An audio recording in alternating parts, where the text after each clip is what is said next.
The early hour rainfall that occurred Thursday morning has claimed 3 family members' lives and several residents stranded at the LOKOGOMA district in Abuja. Residents in that part of the FCT woke up to discover that their houses and road flooded as they got warning not to go out until the water subsided. However, from eyewitness account, Ken of IPET 5 Estate in LOKOGOMA, while driving out that morning with 2 of his kids inside his jeep, was warned by a laborer who told him the level of the water was high, reaching his chest.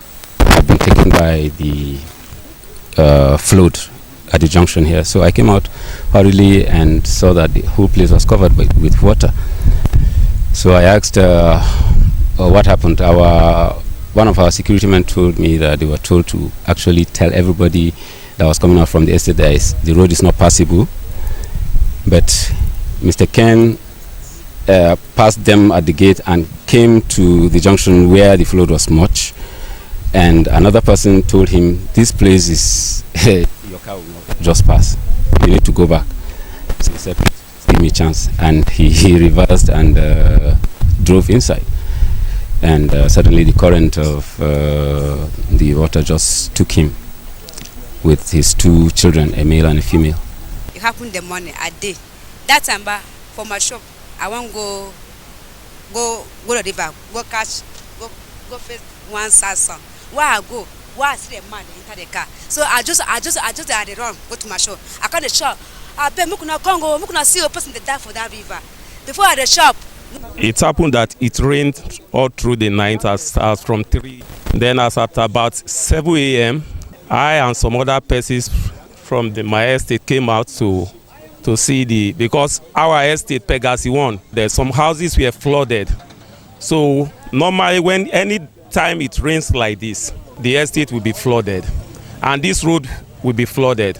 So we came out to the road to look at the extent the flood has caused. And as I was just going back, getting to the gate, I was called back that there was an emergency.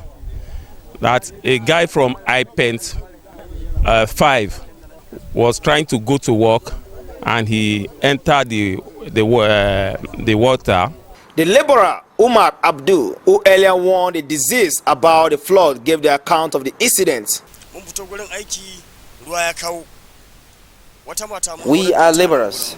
In the morning hours, it rained hard, and I noticed the water got to me here on my chest. I saw this allergy coming out, and I called out to him not to go. He ignored me and didn't listen to me. After all, I'm just a peasant. And the next thing we saw, his car was being swept away by the flood. The life-threatening flood in the LOKOGOMA area is said not to be the first, as it has trapped residents several times, and all effort to get the attention of the government has been futile. On this same road, we have spent close to 6 million here, this little place that you see. All the combined effort of the estates around here, over 6 million spent here. But as you can see, it's a project that is beyond us. So we plead with the government to just come to our aid here. We are begging the government, the FCT minister especially, to come to our aid in this LOKOGOMA. We pay our tax, we do what we're supposed to do, but we need the government present in this. Flood is a natural disaster and can be avoided when necessary intervention and structure is put in place. However, when these measures are absent in our surrounding, then nature has its way. Austin Peacemaker, PTV News.